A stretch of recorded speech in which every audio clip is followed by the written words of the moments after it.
একদিন চিকু রাস্তা দিয়ে হাঁটতে থাকে আর হাঁটতে হাঁটতে সামনে একদল ব্যাঙ দানবের সঙ্গে দেখা হয়। কিন্তু সেই ব্যাঙ দলের একজন রাজাও ছিল, তার নাম হলো ব্যাঙরাজ।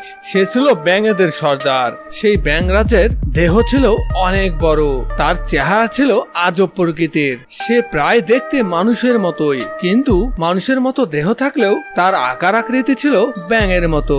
সে ছিল ব্যাঙরাজ্যের রাজা। তারা তাদের রাজ্য থেকে বিতাড়িত হয়ে এই পৃথিবীতে চলে আসে আর এসে চিকুকে আটকিয়ে ফেলে আর বলতে থাকে, এই চিকু, তুমি যদি আমার 3টি ধাঁধার সঠিক উত্তর দিতে পারো তাহলে আমি তোমাকে ছেড়ে দেব, আর তা না হলে আমার রাজ্যে আমি তোমাকে তুলে নিয়ে যাব।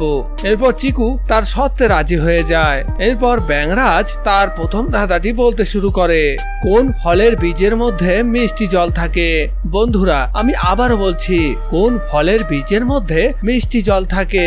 তো ছোট্ট বন্ধুরা, তোমাদেরও যদি এ ধাঁধার সঠিক উত্তরটি জানা থাকে তাহলে কিন্তু এ ধাঁধার সঠিক উত্তরটি কমেন্টে গিয়ে লিখে আসতে পারো।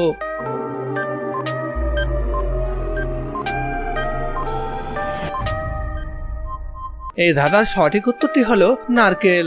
চিকু ব্যাঙরাজের প্রথম ধাঁধার সঠিক উত্তর দিয়ে দেয়। এরপর ব্যাঙরাজ তার দ্বিতীয় ধাঁধাটি বলতে শুরু করে, বিনা দোষে মানুষ কাকে পিটিয়ে মজা পায়? তো ছোট্ট বন্ধুরা, আমি আবারও বলছি, বিনা দোষে মানুষ কাকে পিটিয়ে মজা পায়? তো ছোট্ট বন্ধুরা, তোমাদেরও যদি এই ধাঁধার সঠিক উত্তরটি জানা থাকে তাহলে কিন্তু কমেন্টে গিয়ে এর সঠিক উত্তরটি লিখে আসতে পারো।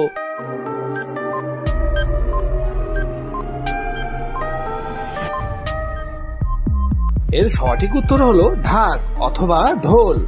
এরপর চিকু ব্যাঙরাজের দ্বিতীয় ধাঁধারও সঠিক উত্তরটি দিয়ে দেয়। এরপর ব্যাঙরাজ তার তৃতীয় ধাঁধাটি বলতে শুরু করে, কোন গাছের নামে শীতের পোশাক আছে? তো বন্ধুরা, বলো তো এ ধাঁধার সঠিক উত্তরটি কি হবে?